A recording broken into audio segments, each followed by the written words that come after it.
Pada pertemuan kali ini, kita akan membahas analisis data kualitatif. Akhirnya ya, yang disebut-sebut sejak kapan hari itu akhirnya di-reveal juga. FYI, angka kasus COVID-19 di Indonesia sudah cukup besar dengan angka kematian per 23 April 2020 sebanyak 647 kasus. Meskipun jumlah yang sembuh sudah lebih banyak, tapi kita tetap harus disiplin untuk terus meningkatkan tingkat kesembuhan ini.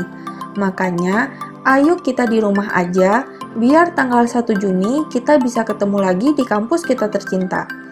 Jangan sampai deh kuliah daringnya diperpanjang, karena kita semua bandel tetap keluar rumah karena alasan bosan. Oleh karena itu, yuk kita sama-sama berusaha dan berikhtiar untuk memutus rantai penyebaran COVID-19 dengan di rumah aja dan sering-sering cuci tangan pakai sabun. Demi aku, demi kamu, demi kita. Jadi, kalau dalam tahapan proposal skripsi, ini udah tahapan terakhir nih, yaitu teknik analisis data. Udah bisa lah ya bikin proposal skripsi. Setelah mempelajari materi pada pertemuan ini, teman-teman diharapkan dapat memahami coding, kategorisasi data, validitas, dan reliabilitas data. Tanpa berlama-lama, yuk kita mulai aja. Oke, ready, let's go! Sebelum masuk ke pembahasan pertemuan ini, saya jelasin dulu perbedaan metode kuantitatif dan kualitatif. By the way nih, metode penelitian gak cuma kuantitatif dan kualitatif aja, ada beberapa lagi. Tapi, yang mau saya tekankan di sini adalah metode kuantitatif dan kualitatif. Kenapa? Dua metode itu yang paling mudah dipahami dan paling sering dipakai untuk penulisan skripsi. Kita bahas metode kuantitatif dulu ya. Kuantitatif artinya kita mengolah data berupa angka. Sedangkan metode kualitatif artinya kita mengolah data berupa kata-kata. Kita bahas dulu metode kuantitatif. Nah, di metode kuantitatif ini pastilah kita menguji pengaruh variabel X dan Y, variabel moderating, dan intervening.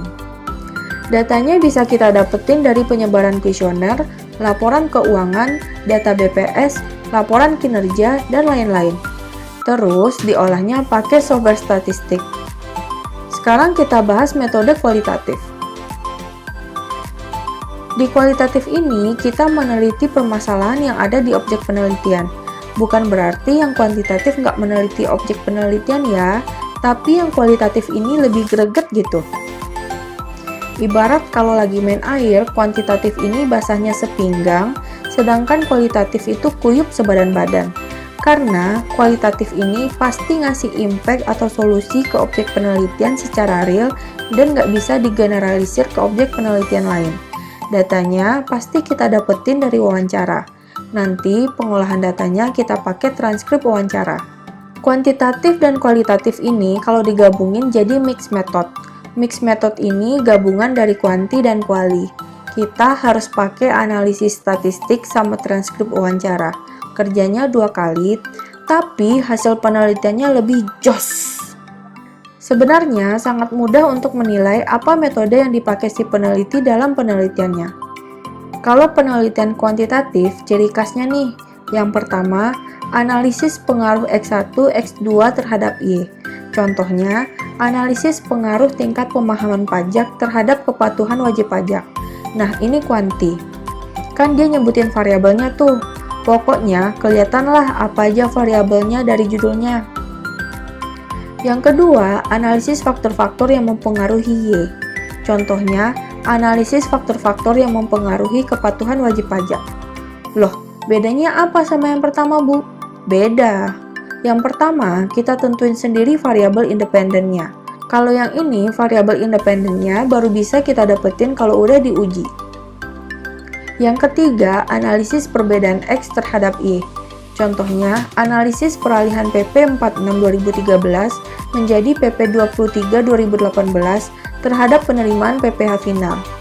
Nah, ketiga metode ini kalian perhatiin deh, ada variabelnya. Kalau ada variabel, pasti ada hipotesis pasti ada kerangka berpikir, dan pasti butuh sampel. Untuk menganalisis penelitian kuanti, beda-beda nih guys. Beda judul, beda teknik analisis. Yang pertama, analisis regresi sederhana. Analisis ini dipakai untuk judul yang saya sebutin pertama tadi. Pengaruh pemahaman pajak terhadap kepatuhan wajib pajak. Kenapa? Karena ada satu variabel independen dan ada satu variabel dependen. Makanya namanya regresi sederhana. Yang kedua, analisis regresi berganda. Analisis ini dipakai untuk judul penelitian yang pertama, tapi kalau ada lebih dari satu variabel independen, ada variabel moderating dan ada variabel intervening, makanya namanya multiple atau berganda. Yang ketiga, uji faktor. Itu untuk judul penelitian kedua. Cara taunya ya dari judulnya bisa kok. Pasti judulnya analisis faktor-faktor yang mempengaruhi variabel dependen. Yang keempat, uji Mann-Whitney nih. Ini untuk judul yang ketiga. Ada perbedaan yang pengen kita lihat dari penelitian itu. Makanya contohnya itu analisis peralihan PP 46 2013 menjadi PP 23 2018. Uji Mann-Whitney ini dikenal juga dengan uji beda. Nah, untuk melakukan keempat uji ini, kita bisa pakai software Excel, SPSS, PLS, eViews, dan software statistik lainnya. Sekarang kita lihat ciri-ciri penelitian yang pakai metode kualitatif. Judulnya pasti ada kata evaluasi, efektivitas, dan penerapan. Kualitatif nggak akan nguji pengaruh variabel. Ya, kan emang nggak ada variabel di penelitian kuali. Nggak ada hipotesis juga, nggak pakai sampel, dan kerangka berpikirnya bersifat opsional. Untuk penelitian kualitatif, kita nggak perlu lihat judul dulu untuk menentukan apa analisis datanya. Karena penelitian kualitatif analisisnya sama, yaitu dilakukan interview, dibuatkan transkripnya, di-coding, dan kemudian dilakukan triangulasi. Nah, sekarang kita masuk ke analisis data kualitatif. Ini contoh transkrip wawancara. Misalnya, kita ingin meneliti kepuasan pelanggan di toko fashion. Kita tanya ke salah satu pelanggan, terus jawaban si pelanggan, "Aku udah nanya ke pelayannya, ada ukuran M nggak baju ini?" Si pelayan ini bilang, "Sebentar ya kak, udah lama aku nunggu, kirain dia ke gudang nyariin bajunya. Taunya malah ngobrol sama pelayan lain." Nah, dari transkrip ini kita reduksi datanya, ambil yang penting-penting aja. Terus kita hubungkan dengan teori yang kita pakai di kerangka teori. Nah, dari transkrip ini, tahapan pertama yang harus kita lakukan adalah coding. Kita reduksi datanya, ambil yang penting-penting aja, terus kita hubungkan dengan teori yang kita pakai di kerangka teori. Contohnya, dari jawaban si pelanggan, kita bisa menangkap dua hal. Pelayannya nggak cepat, yang dibuktikan si pelayan udah bilang, "Sebentar ya kak." Terus, pelayannya tidak fokus melayani pelanggan. Dibuktikan dari jawaban, taunya malah ngobrol sama pelayan yang lain.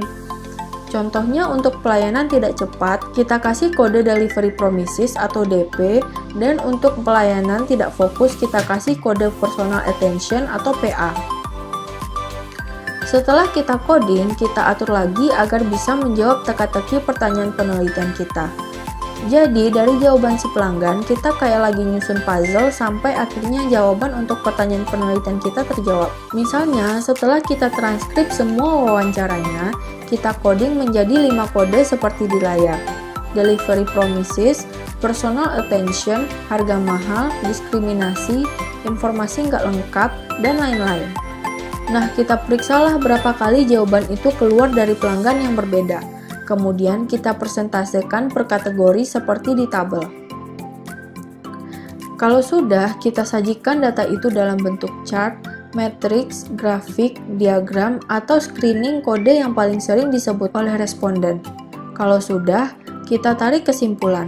Misalnya, ternyata masalahnya ada di si pelayan.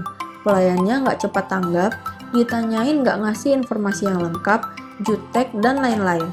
Nah, validitas dan reliabilitas di kualitatif juga ada nih. Untuk memastikan data kita itu valid atau enggak, caranya kita pakai metode triangulasi. Salah satu cara yang paling gampang adalah dengan menanyakan pertanyaan yang sama ke responden lain, dan kalau jawabannya sama, maka datanya dianggap valid. Triangulasi ada 4 jenis, yaitu triangulasi metode, triangulasi data, triangulasi antar peneliti, dan triangulasi teori. Triangulasi metode maksudnya adalah peneliti menggunakan beberapa metode pengumpulan dan metode analisis data. Triangulasi data maksudnya adalah mengumpulkan data dari beberapa sumber dan atau waktu periode yang berbeda. Triangulasi antar peneliti adalah beberapa peneliti ikut mengumpulkan dan menganalisis data yang sama. Sedangkan triangulasi teori maksudnya beberapa teori atau perspektif digunakan untuk menginterpretasikan dan menjelaskan data. Semuanya ini nggak ada yang paling baik. Terserah peneliti aja, senyamannya peneliti aja, dan tergantung situasi dan kondisi juga.